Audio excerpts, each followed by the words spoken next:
Hey, I'm Rob Adler, and welcome to Understanding Upstate, the podcast dedicated to exploring what makes upstate New York such a unique place. Each week, my co-host Jim Search and I dive into a new upstate topic to better understand what's up upstate, and this week we look at some of the urban and rural legends of upstate New York.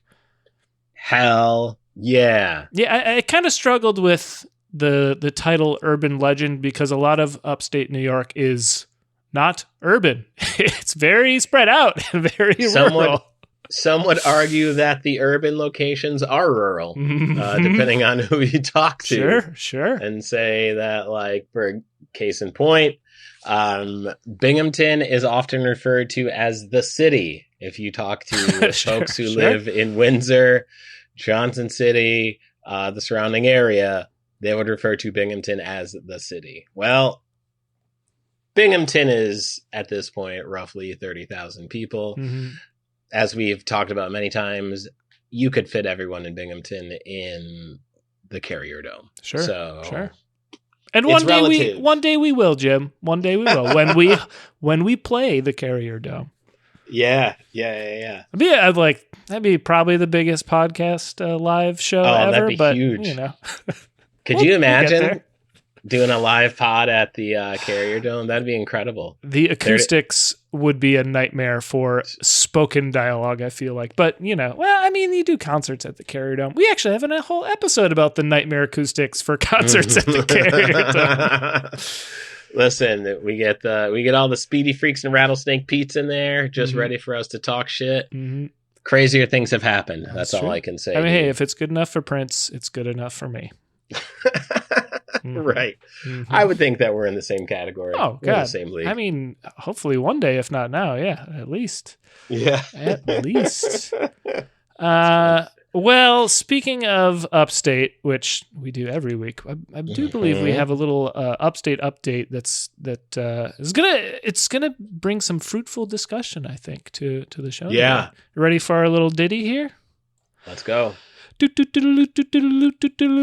At the time of this recording, this is maybe I feel like I saw this headline, I don't know, a couple days ago. This is like breaking news, but Metro North, I believe in 2026, so a little ways off. We're near the end of the year, but at some point in 2026, Metro North will be expanding its Poughkeepsie line to run up to Albany, which is important for us because our definition of what upstate New York is based off of where the Metro North lines run, right? And Jim, just to catch anyone up who's new, what is our specific definition of upstate New York?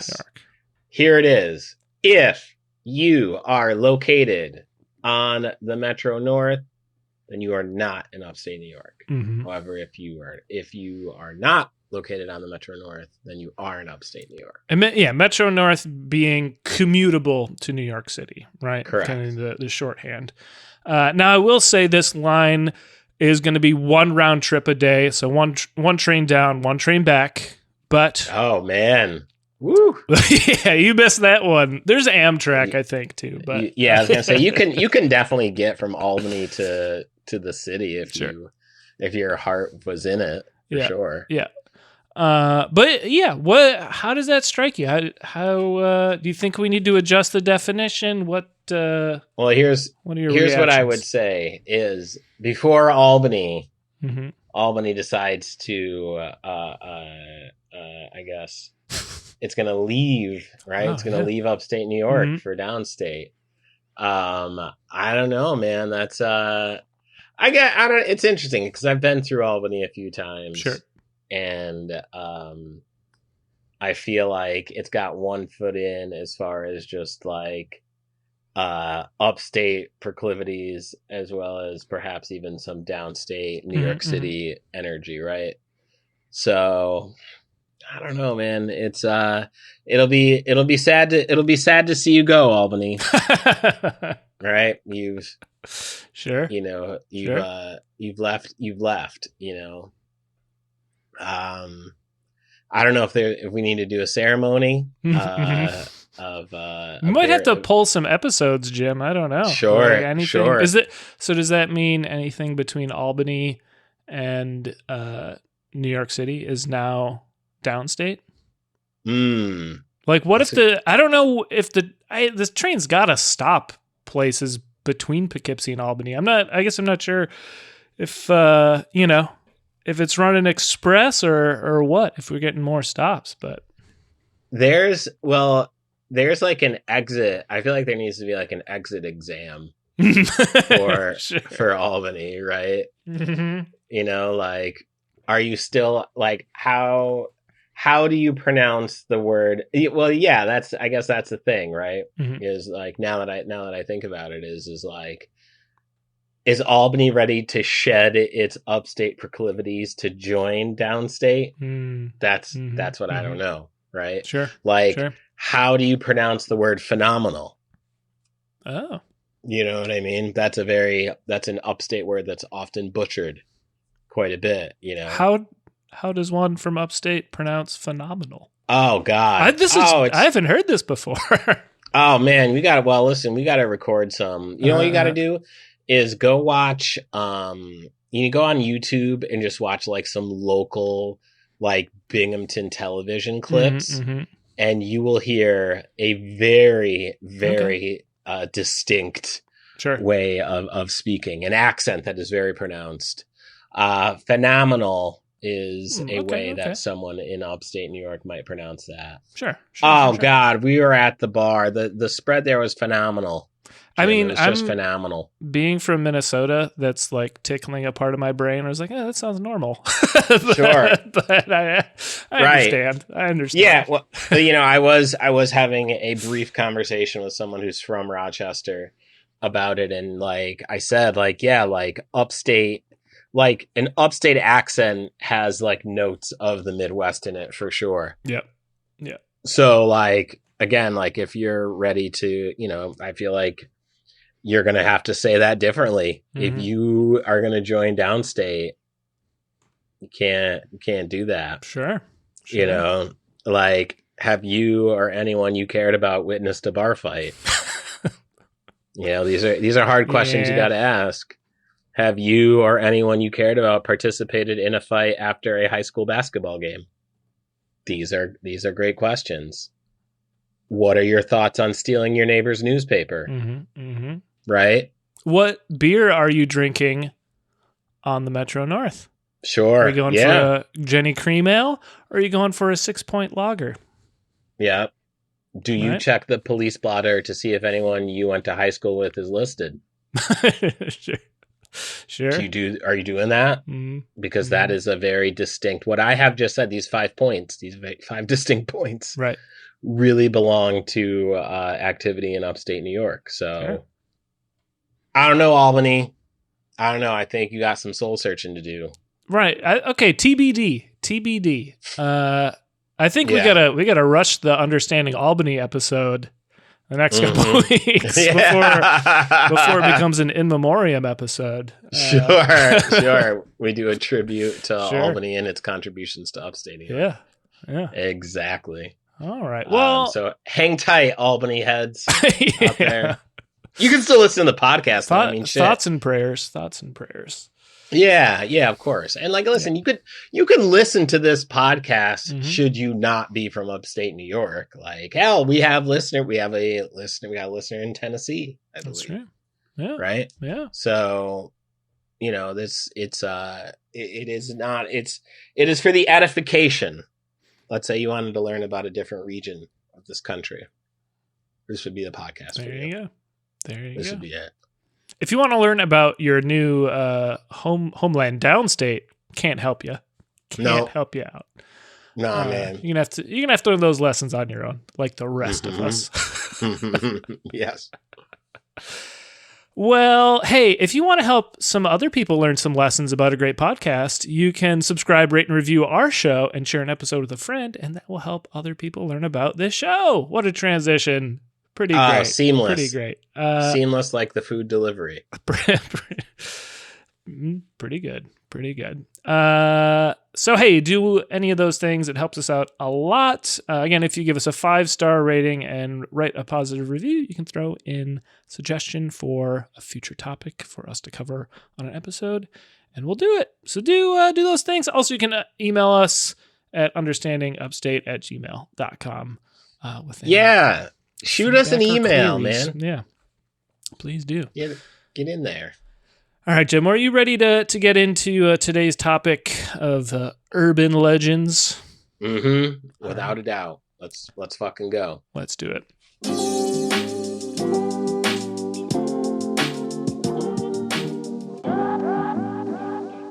All right, so just to kind of do a little table setting here, this might be one of my most researched episodes. I had so many different things in here at one point, removed things, rearranged, put different things back in, took other things back out, and just really wanted to come up with a good way to approach this. And we were talking a little bit off mic, like urban legends in general in this day and age, like someone might throw a story up on Reddit and it takes, that takes place, let's say in Rochester, and it takes on its life of its own on the internet. But It's not necessarily a story that people in Rochester actually talk about or care about, right? So I wanted to try and find urban legends that aren't just set here, but are part of like the community fabric in some sense, right? Sure. And I think I did that. I've got some historical ones. I got kind of what the main thing we're going to jump into is kind of the life cycle of an urban legend, which I think is kind of a cool, be kind of cool lens. We'll learn about the legend and then like its impact on the community, which I think will be interesting. At least I'm hoping it's interesting. It will. Yeah. It will. Yeah, I have faith. And then, again, I was digging around in the, as I like to do, digging around in the historical New York State newspaper archives that are online, and found some like cool old kind of urban legend tales from like the 1800s, which is pretty great. So I'm excited about all of that. So let's first get in to our kind of our main tale here, but our first one, which is the Hellhounds of Wales and Gudelberg Cemetery. And we're going to be in, it's like Wales, South Wales, which is south of Buffalo. So it's kind of that region of upstate New York. And this first story, it first appeared in print in this book called Shadows of the Western Door. It's written by this guy named Mason Winfield. He has tons of books, primarily focusing on like upstate New York legends and lore and ghosts and haunted stuff. This book, Shadows of the Western Door is like a phrase for upstate New York, coming from Native American tribes, I believe. And this book itself is kind of a mix of real history, legends, myths, all from upstate New York, all kind of commingling. So you kind of gotta separate things out a little bit. I was a kid in the 90s. The number one kind of book I was checking out from the library was this kind of book. I was getting your Bigfoot books, your Loch Ness Monster books, your like ghost stories, your urban legend books. This was big business in the 90s, I feel like. But again, this book has a huge wealth of these kind of stories in it.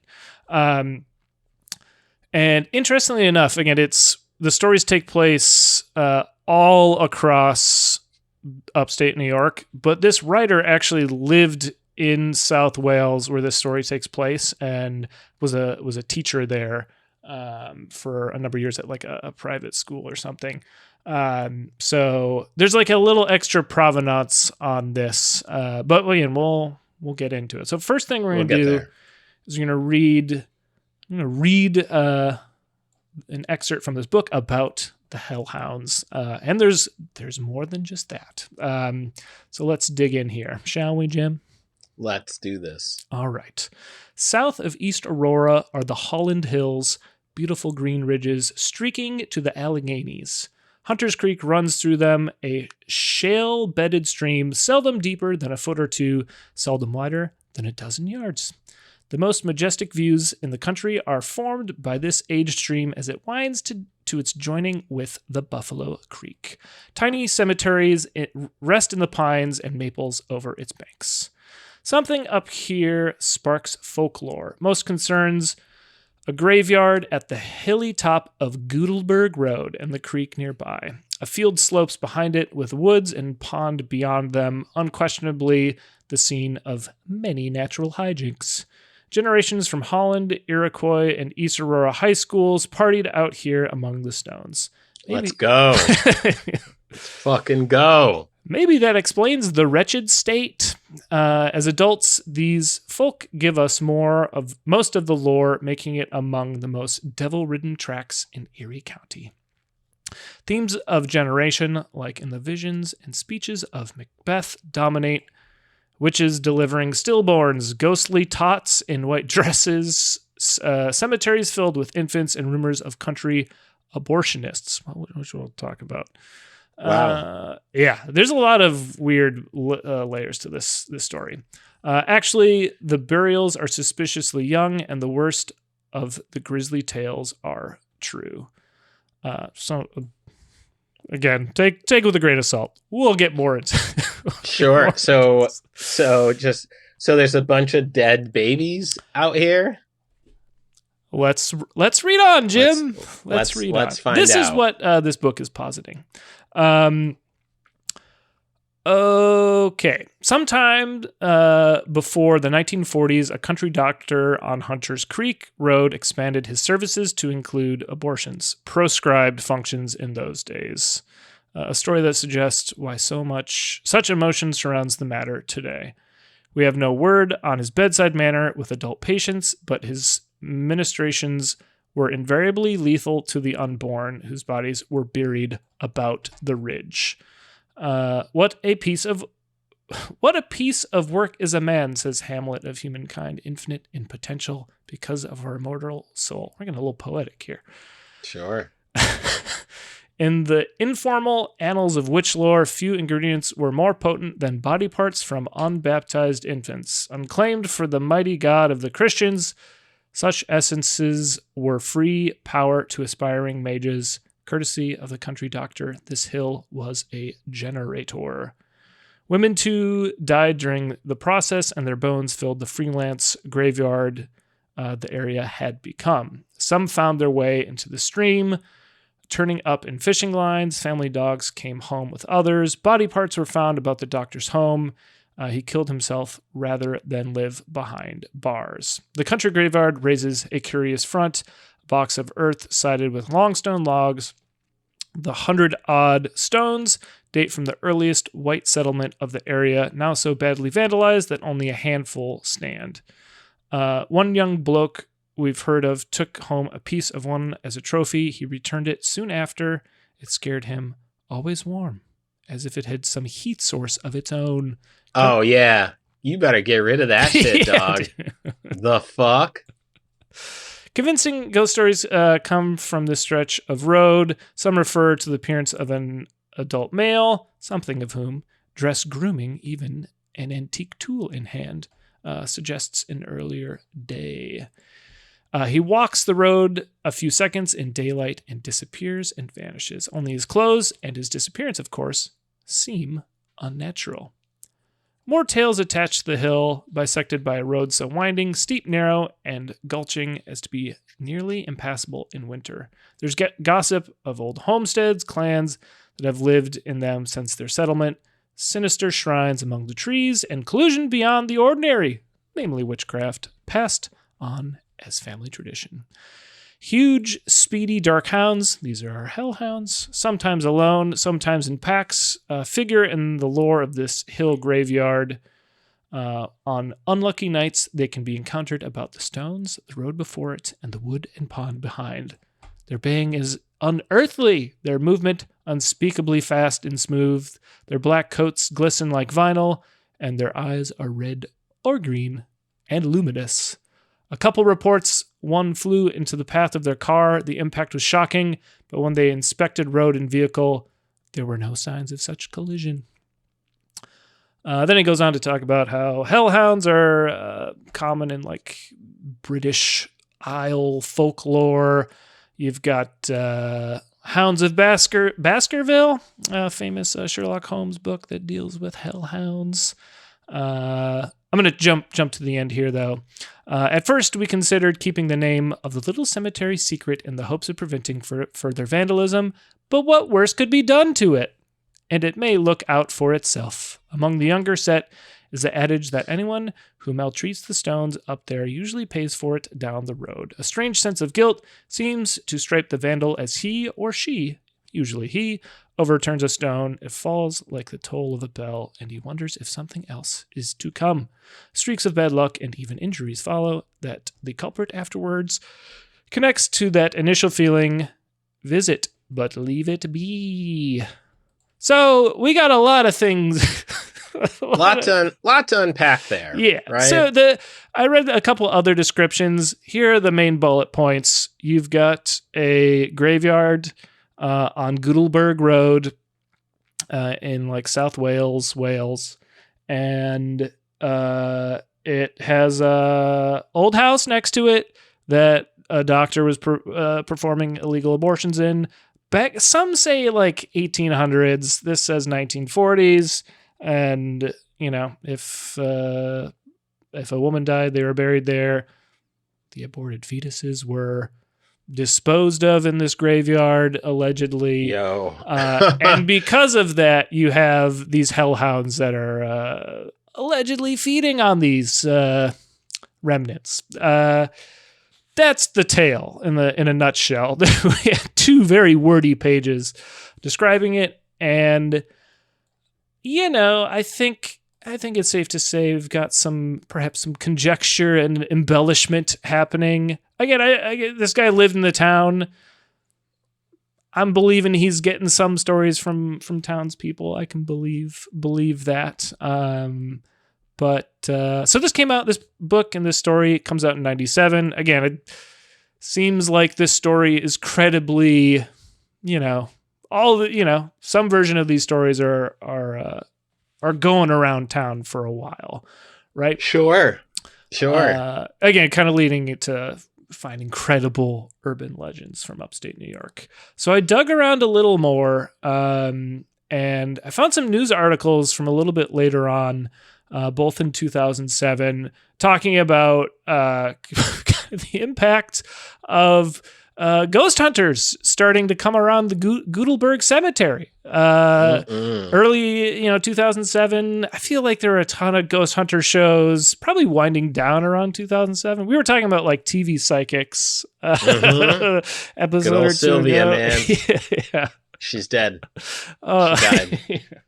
I think You're dead. Sylvia was dead. I was like, she was kind of old in 2007, but at any rate, spiritual TV was big business, and this is kind of goes into it a little bit more. A book that was written only a decade earlier, right? So, Jim, if you want to give us this tale from the Buffalo News, sure. Let's talk about it. Reputation Haunt Cemetery. Despite internet hype, town officials in Wales find nothing supernatural about Gudelberg Road site. In the daytime hours, the Gudelberg Cemetery has a striking unhaunted look. Tall pines rim the mound of cracked and faded headstones from the 1800s. Stay away, folks. Why would you? Y'all are asking for fucking trouble. When sunlight bathes the roadside clearing, the graveyard stands out for its beauty. Nighttime is another story. Man, y'all fucking going in there. When moonlight casts shadows on the old stones, people seeking ghosts seek out Gudelberg Road in Wales. Little excerpt here.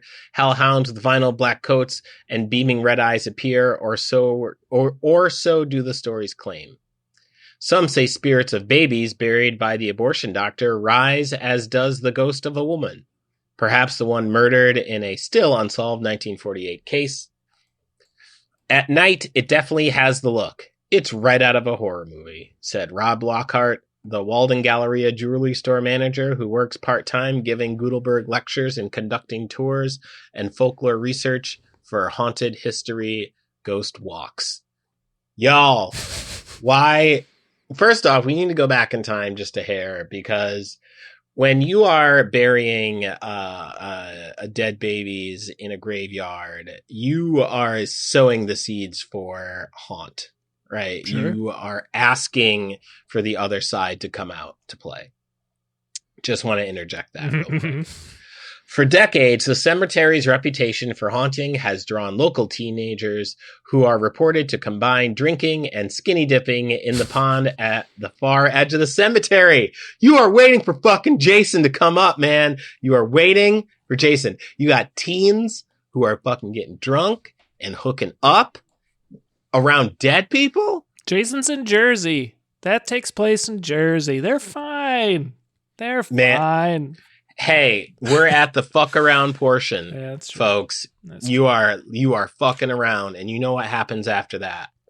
You know what follows after FA, folks. In recent years, the curious have come from Buffalo suburbs and even out of state. Man, y'all are crazy. All right. I'm going to stop talking shit about ghost hunters who are just like, hey, can death come out to play? From 10 p.m. to 2 a.m. last Halloween, Wales supervisor Ricky Venditti, joined by a highway supervisor and a sheriff's deputy, turned away about 35 cars. Wow. This week, the town voted to post no standing signs and to ticket and tow those who try to park along Gutenberg Road. No one was there to bring flowers to someone's grave, Venditti said of last Halloween's visitors. The sad thing is, it's sacred grounds, and people's families are buried there. And that is a very solid point that he just raised. To him, there's no question about whether Gutenberg is haunted or not. It's just a plain old cemetery, he said. We really wish people would stop coming. But the stories have fueled internet postings by ghost hunters and on Wikipedia. Thus, Venditti contends, has helped make Gutenberg a destination of sorts for people looking for a fright or a good time.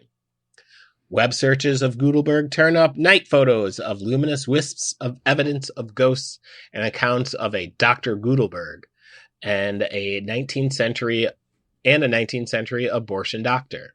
Man, that is just fucking terrifying. Anyway, I almost wish I had never written anything about it, said Mason Winfield of Town of Aurora, founder of Haunted History Ghost Walks and author of Shadows of the Western Door, Haunted Sites and Ancient Mysteries of Upstate New York. Well, it's too late. Yeah. You rang the bell, buddy. Do you remember the part of the book where he says, we thought we'd leave the the name of the cemetery secret.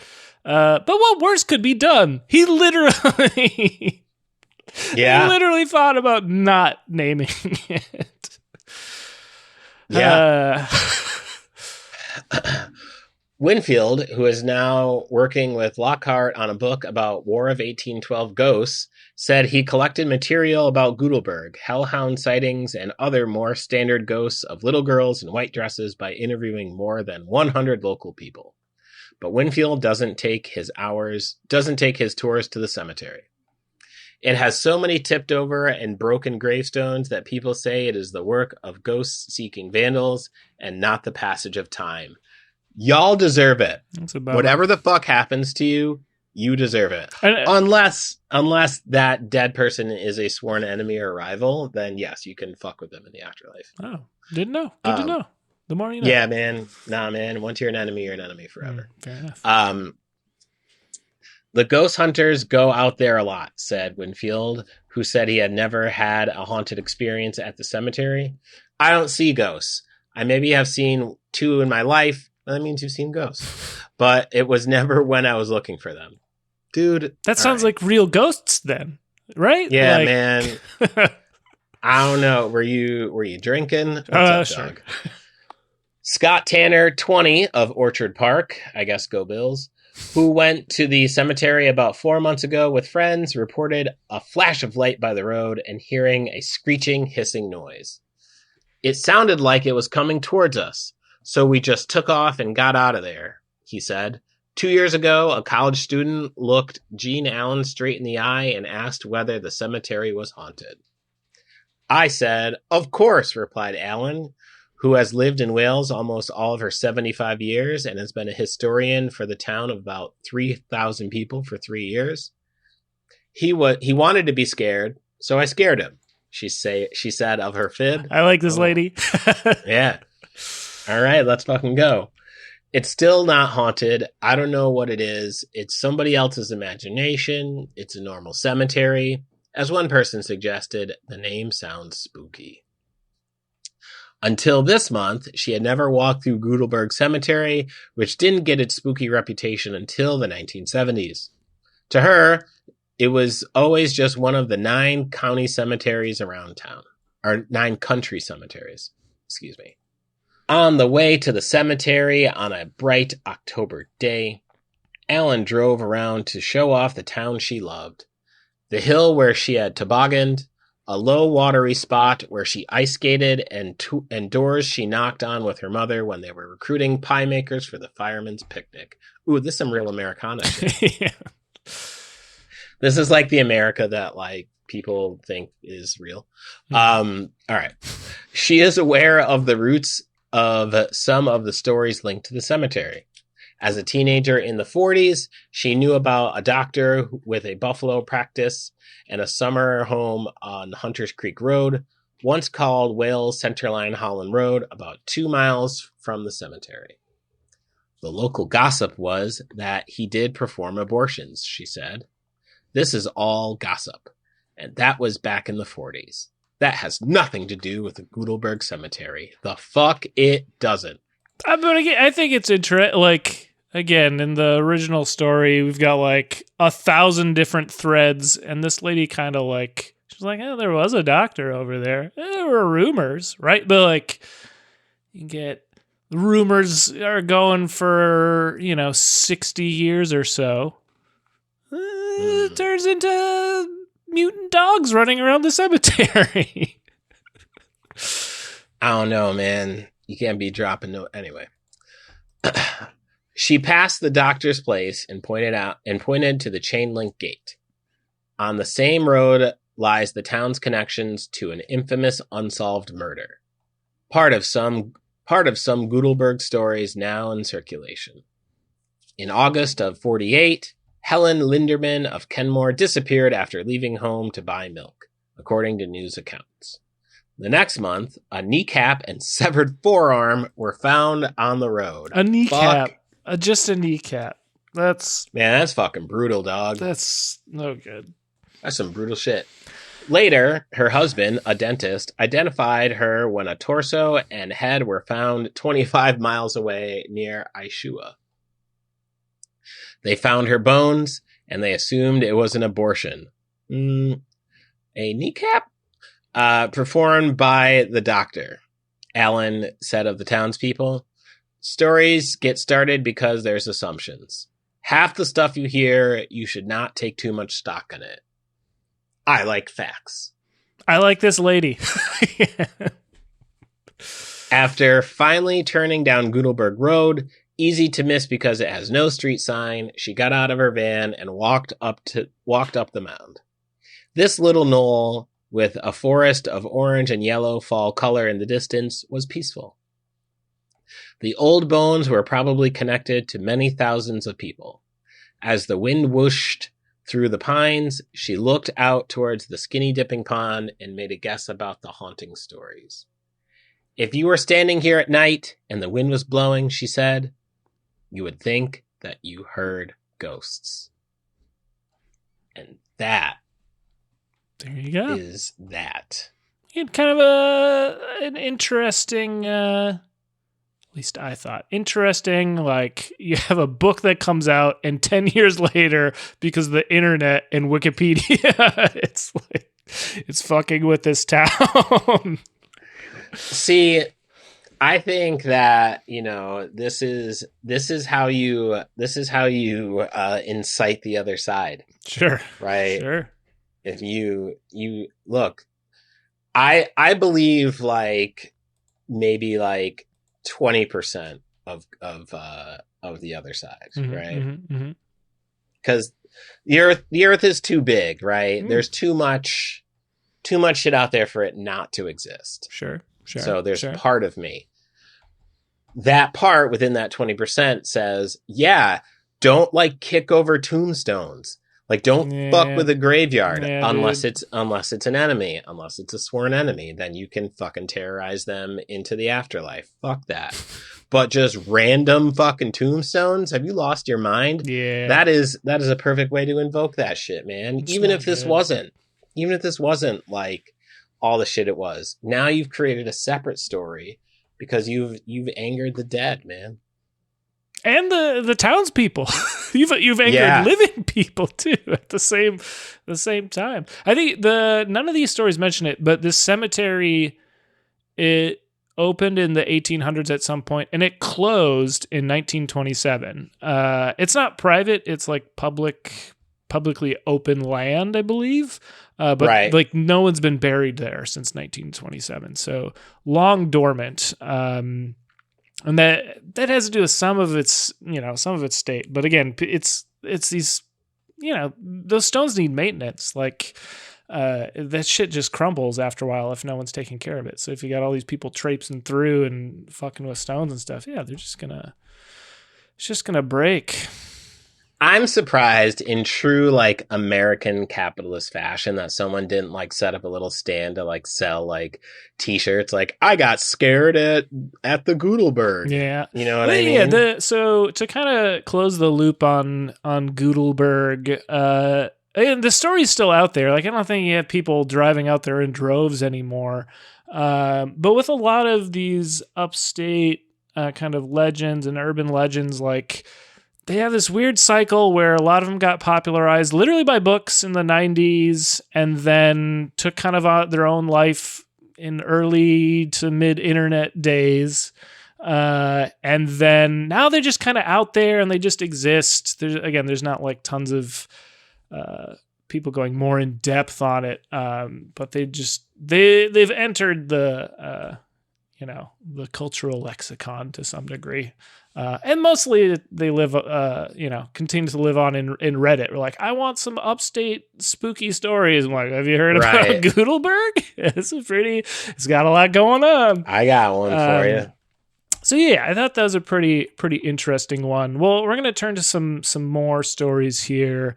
One and all kind of more historical, less current. Though this guy shows up on lists, and it's a historical cryptid. Are you familiar with what a cryptid is, Jim? A cryptid? Cryptid. Like CRYPTID? Yes. I am not. Cryptid is my lady here, who we have an audience member. She is. Okay. It's a fictional creature. It's a fictional creature. Some people might disagree on fictional, but I don't. Sure. Like the Loch Ness Monster. Yeah. Would be a cryptid. Bigfoot, the Jersey Devil, right? All these. Sure. These are cryptids. We have a lesser known cryptid here called the Copenhagen Devil. That it pops up on lists and in Reddit threads again, like r/cryptid, which fun Reddit thread, but fun adventure. It came up enough, and again, a lot of these stories either just like someone made it up and put it in a book, or someone made it up and put it in a Reddit thread. I wanted something that actually people talked about at some point in upstate New York, and I could like verify that. And in one of the references discussing it, some people talked about it on a podcast a few years ago, and I think it was on a blog maybe a decade ago. And on like a cryptid wiki, it referenced a newspaper article, and it listed the newspaper, the Watertown Daily Times, and it's like, I can find that. If it exists, I can find that. I love New York upstate newspapers. Listen. And I found it. I was about to say, and I believe it. I believe that. So let's go to, and I was delighted to find it's from 1900, the Watertown Daily Times, May 25th.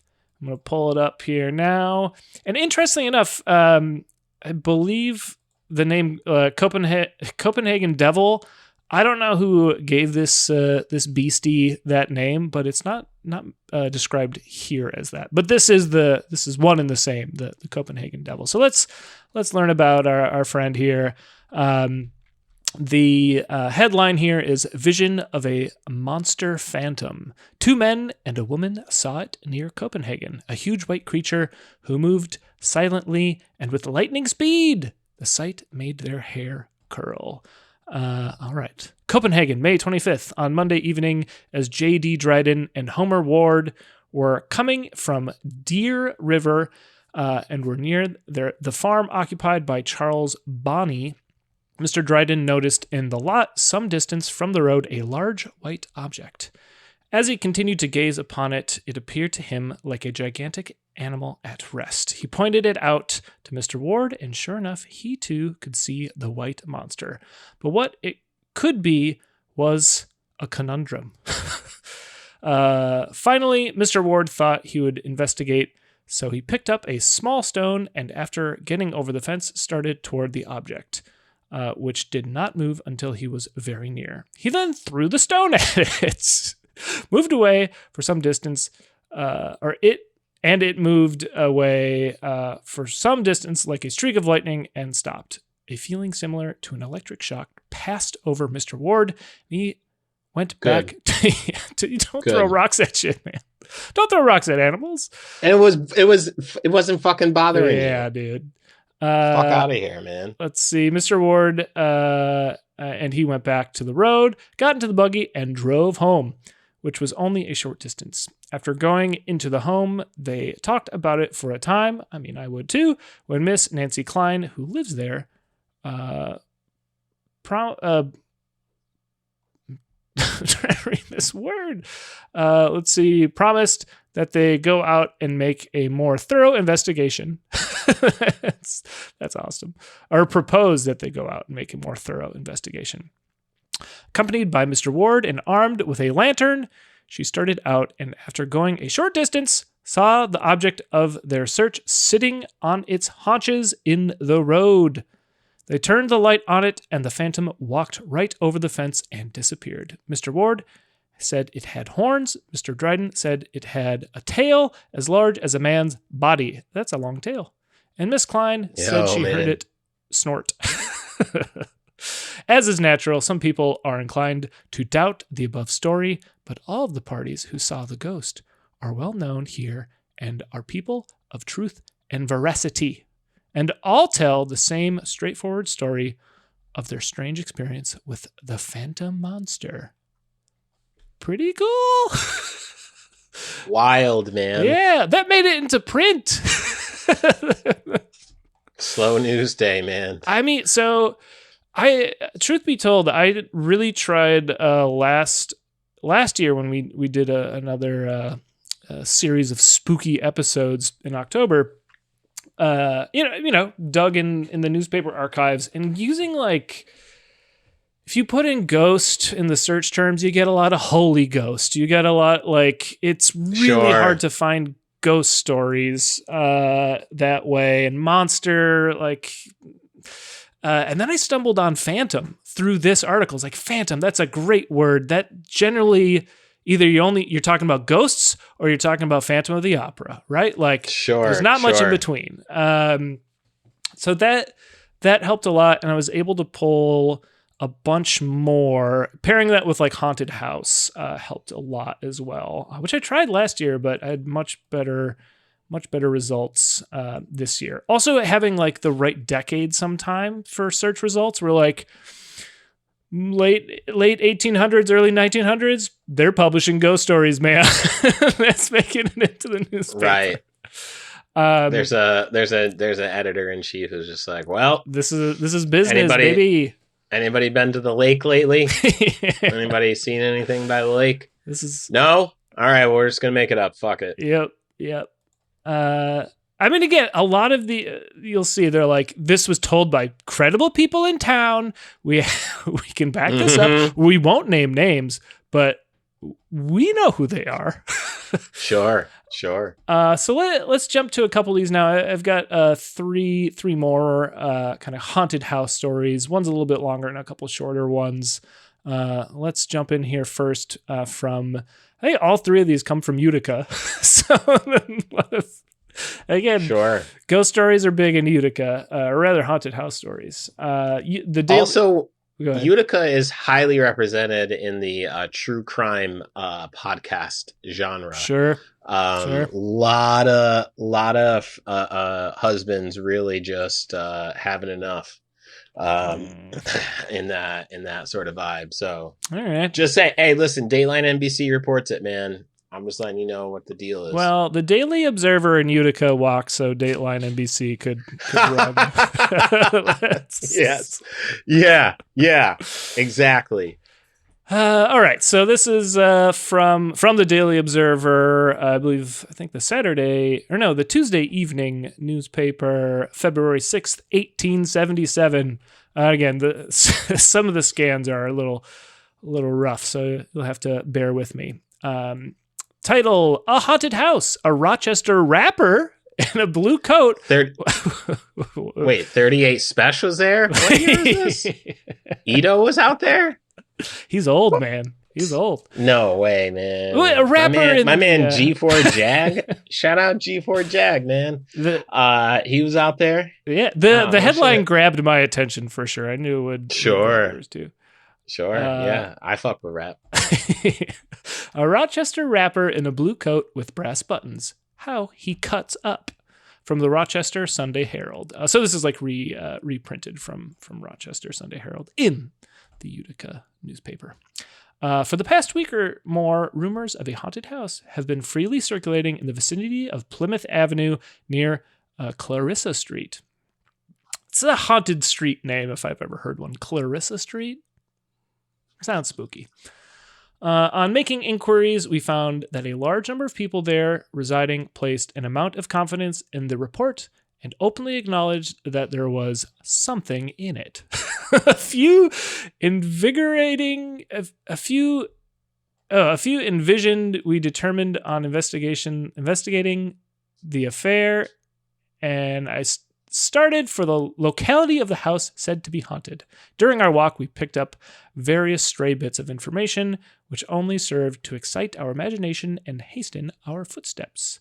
Arrived at the immediate locality. I'm going to start using the locality more. Good word. We were informed that the present lodger of the house, which was situated on Mansion Street near Flint Street, would be very unwilling to receive us or give any information, as she had already been put to no little annoyance by visitors calling to see or ascertain particulars regarding the ghost. From the reports in circulation, we obtained the following particulars. We give them for what they are worth. Some 2 years since, an old man of 70 by the name of Gallagher died. He had been residing on Mansion Street near the oil refinery and was rather eccentric in his habits as well as in dress. He invariably wore a blue coat with brass buttons, which he usually buttoned very high, thus displaying to advantage the glittering buttons. If you got it, flaunt it, you know? Soon after his death, his widow, it is said, disturbed by the strange noises about the house, changed her residence. Time passed on, and the present lodgers by the name of Elmore moved in. 2 weeks since, Mr. Elmore, after being confined to the house sometime by illness, died. Previous to this death, he had been much annoyed by the the viz of old Gallagher, like the visage of old Gallagher appearing at his bedroom window, slamming the blinds, making grimaces, and other demonstrations. One night, Miss Elmore went into the cellar to obtain some wool and was favored with a visit from Mr. Gallagher in full uniform, blue coat and brass buttons. On the night of Mr. Elmore's wake, when the corpse was being prepared for burial, strange rappings were heard, proceeding both from the floor and the ceiling. Two of the young men present ventured to go in the cellar with a candle, but on reaching the cellar door, their light was extinguished, and they rushed wildly upstairs into the room, declaring that they had seen old Gallagher. A number of the neighbors of Miss Elmore have called upon their pastor asking his assistance and advice, but were told to go home and not be foolish. Don't be a bitch. That there were no ghosts and that it was wrong as well as silly to place any credit on what they had heard or observed. The more intelligent people in the vicinity are loath to believe any of the reports, while others who have stayed all night in the house strongly assert that the house is frequently visited by, quote, spiritual manifestations. The form of rappings, chairs, tables, and barrels being turned over, and a few claim to have seen Gallagher soon after midnight dancing a jig in which he even kicked his heels against the ceiling. There's the tale of Rochester's own Gallagher ghost, which sounds like a pretty fun ghost. He's dancing a jig. Yeah. He's got his feet hitting the ceiling. That sounds like the ghost you want, right? I was gonna say, if we know anything, ghosts can be pretty pissed off. Jim, since they're... You're gonna be delighted to hear that the ghost story we have from Binghamton really is. There's a reason why I'm closing us out with it. It's really gonna make old Gallagher look like a sweetheart. If I know anything about angry spirits in Binghamton, you're in luck. No, actually, you picked the right guy to talk with about that, because I know a few actually. All right, well, let's move on. I think we're sticking with the Utica Daily Observer, but we are moving back to Utica now. So this is October 1868, October 22nd. Yeah, spooky time of year. But we're getting some haunted house stories posted. There is a haunted house in the city. Horrible stories are told of strange noises at midnight and blood-creeping moans in the early watches of the morning. The house has become tenantless time and again, the mysterious demonstrations terrifying and driving the stoutest hearts away. Some overbold parties propose to keep, quote, watch and ward some evening. They'll be protected by revolvers and a canteen, or some good spirits prevent the bad ones from getting the upper hand of them. That's fun. They promise to tell us of the result of their vigil, and we in turn shall inform our readers. In the meantime, the angel of goodness protect them in their dangerous yet praiseworthy enterprise of cleaning out the evil spirits, the Beelzebubically possessed house. What a turn of phrase. Beelzebubically possessed house. That's some strong wordplay there. It's a mouthful. And I looked for a follow-up. I couldn't find anything about this this vigil they held over the house. Unfortunately. And we've got a short one here, again from the Utica Daily Observer, going back in time a little bit, July 29th, 1866. There is a haunted house in Troy. The man who occupies it says that while in bed, the ghost, in form of a woman, walked into his room and laid her head upon his pillow. This was too much for him, and he has vacated the premises. Another man is to try to experiment. Leave it to dudes, man. Yo, that dude is like, oh, word. Yo, there's a babe in the house. You don't want to meet her?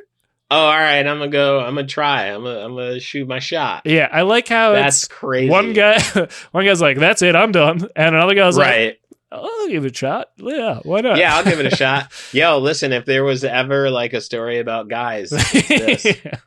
Just like, oh, You want me to learn? You want me to avoid danger? Nah, that ain't it. This does speak to a specific type of dude. Also, It's I also do want to point out it's 1866. There's no YouTube. There, like, what are you gonna do? Like, yeah, you might as well try and see a ghost, right? or lay next to one. Sure. That's crazy. Yeah, that's a little wild. Again, I have the mental image of the type of fella that's gonna pull this off. Sure. So that's gonna bring us to our final story here, and it's a doozy, Jim. It's, again, this is the one pertaining to Binghamton. This is from the Tri-States Union, 1890, October 16th. And again, I read it and I was like, holy shit, this made it into print, and it's pretty wild. The only bummer is part of the scan, there's about a paragraph we lose. It just, like, I don't know, it was like creased or something. Yeah. So, but like, I've stared at it long enough to be able to ascertain a little bit of it, and it's luckily not the meat of it. So we're leaving out a little bit, and I'll mention where when we get to it, but it's nothing too bad. But here we go. A genuine ghost story. The city of Binghamton has a haunted house. A scene of inhuman cruelty reenacted nightly by spectral apparitions. The quote ghost vouched for by a number of respectable witnesses. Let's learn about it. Oh, inhuman cruelty in Binghamton? Yeah. What? Nah, man. Not the Binghamton I know. Nah, that's not the 607 I've come to love. Sure. Go on, Chief. All right. Let's go. Binghamton has a genuine haunted house. The owner has endeavored to keep the matter quiet because he thought it might injure the property and prevent a sale. Several tenants have occupied the house, but after a short residence, they were forced to move. The mystery, although thoroughly investigated, is still a mystery, and to all present appearances will remain so. The first tenant to make the discovery that the house had a supernatural occupant was a Miss McLown, who moved in 1 year ago. One night last week, she suddenly awoke from a sound slumber, and although no light was burning, a pale, sickly illumination enabled her to distinguish objects in the room. She tried to awaken her husband, but was unable to move. Yikes. Then she saw a thick vapor gather at the opposite wall of the kitchen. A damp, musty drought that made the room freezingly cold proceeded. She tried to scream, but her tongue clove to the roof of her mouth. The cloud increased in density. Then she saw a Maltese cat run across the floor. It was apparently meowing, but uttered no sound. The vapory clouds assumed form, and she distinguished a pale, slender woman with eyes in which terror was eagerly... Or this is where the copy kind of craps out a little bit. She has terror in her eyes. She appeared to be pleading, and presently the shadow form of a man with passion, and this is kind of where we lose it, but they, from what I can gather, these two shadowy forms, the man and the woman, are arguing. They're having like a heated argument, but you can't hear anything. Again, all this is happening. The woman who's witnessing it is paralyzed. She can't scream. There's a weird ghost cat walking around, and you have this ghost couple arguing intensely. So we'll pick up at the next paragraph. The spooked woman started to run, or the ghost woman rather started to run, and opened her mouth as if screaming. The man struck her a vicious blow on the temple, and she fell. Then he kicked her several times in the side and stamped on her. Once his foot struck her in the breast, and immediately a stream of blood gushed from her mouth and saturated her dress with a crimson stain. The man walked sullenly away and disappeared. The woman struggled to her feet and painfully made her way toward the bedroom, groaning with pain. The Maltese cat... The Maltese cat walked at her side, meowing, and the woman picked it up. As she entered the sleeping chamber, she turned her eyes toward the bed, and the frightened onlooker uttered a piercing scream and fainted. It awakened her husband, and after she regained consciousness, she told him what she had seen. Mr. Lown discredited her story and told her she was dreaming. A week later, the scene was repeated. This time, Mr. Lown found strength to awaken, or Miss Lown found strength to awaken her husband. He tried to get up, but an invisible weight held him back. This time, chairs and books were thrown across the room and struck the phantom woman. Mr. and Miss Lown told that story to several neighbors, who made no bones in telling them to employ a commission to inquire into their sanity. They also told their story to their landlord, who would not believe them, and they moved out. Afterwards, a family named O'Brien moved into the house, and they repeated the story, and finally, thoroughly scared, were obliged to move away. Other families have occupied the house, but they do not stay long. It is from Mr. Maghar, the present occupant, that the story, as above related, was obtained by a Binghamton reporter, and he is looking for another house. A number of years ago, the house was occupied by a family named Hoyt. The husband was very cruel to his wife. One night, she was taken with a hemorrhage said to have been the result of blows inflicted by her brutal husband. She died shortly afterward, and now this brutal scene is reenacted nightly in ghostly pantomime. Whoa! 1890. Like what? Who knew? Who knew domestic violence would be happening all the way back then? Well, but like in that vivid detail in the newspaper, I would, it was a chaste time, right? Like I was a little surprised we got that graphic of a ghost story. Okay. I see I'm not surprised that domestic violence. Okay, I was like, no, that's a song as old as time, dude. No, I was surprised we got that level of detail in a ghost story around domestic abuse. Well, what I want to know most importantly is where was this house? Yeah, there's not really any. I mean, I think the best way of hunting this down is using the names. Like there might be some record. It's also 1890. Like it's probably hard to find. This sounds like some real first ward activity, if you ask me. Sure. If I'm gonna be brutally frank here. Right. Well, hey, write us an email if you know where this. Hey, yeah. if you look, we might have a listener who is experiencing this weekly routine. Yo, right? What if, man? Yeah. That'd be fucking nuts, dude. Yeah. Holy shit. Yeah, yo, listen, Speedy Freaks Rattlesnake Pete's. You're in the Binghamton area. Yeah. Put out the word, man. Are you watching a ghostly domestic violence spat every night in the kitchen and you're too paralyzed to move? Yeah. Right in. Yeah. Ring us up. We want to talk to you. There you go. And also, hey, while you're doing that, write us a review. Write a fucking review. Throw us a few, but throw us more than a few stars. Like, try out 5 for size. You Yeah, might feel man. good about it, right? Get that shit clicking, man. Help us out there. Speaking about clicking shit, do you have any things you might want to promote that would have a link that our listeners could click to check out? Okay, so check this out. You're living in upstate New York and you are haunted by ghosts all the time. You are terrified every day. A day doesn't go by when you don't see a ghostly dog running in the graveyard. Mm-hmm. You live in a haunted house. You are privy to a lover's quarrel every night. And man, things are rough and you need an escape. You need a way to get out. Well, I am here to let you know there's a way to do that. It is with my comedy album, Upstate Understandings. That's right, baby. Go pick that up. It will cure you of all things that make you sad. It's at gymsearch.bandcamp.com. Go run it up, man. Go buy copies of it. I need money. That'd be great if you guys would give me money for my art. So do that. And also, you can buy some t-shirts. There's some merch. There's some great shit going on over there. And you can also find it on all digital streaming platforms. And hell, it just spun on SiriusXM. That's right. Yeah.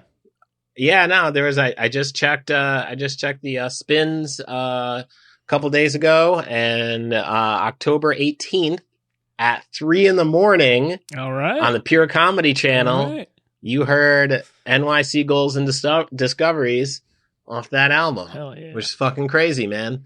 So it is proof evidence that this thing is getting spun to outer space and back, which means that you should be part of it. Jimsearch.bandcamp.com to get the real deal.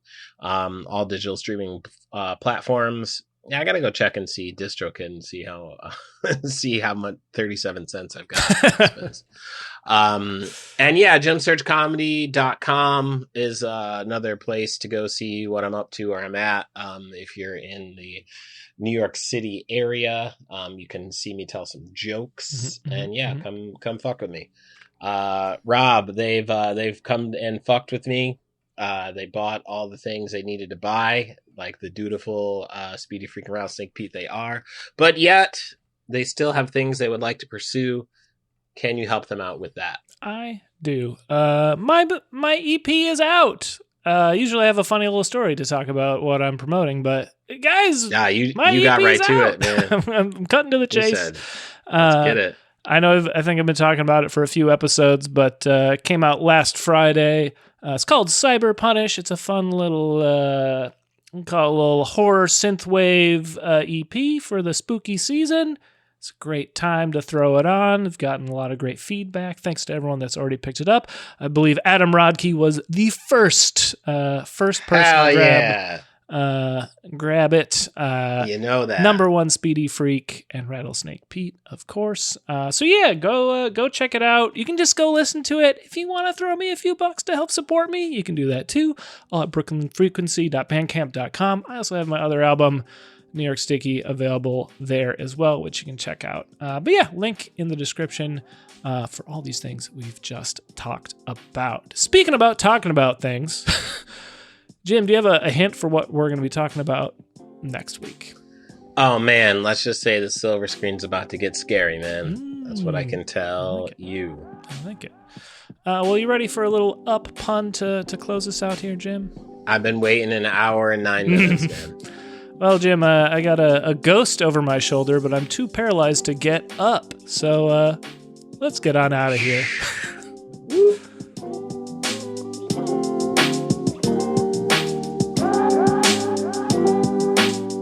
Understanding Upstate is a podcast hosted by Jim Search and Rob Adler, edited by Rob Adler, and music from Regal Monk.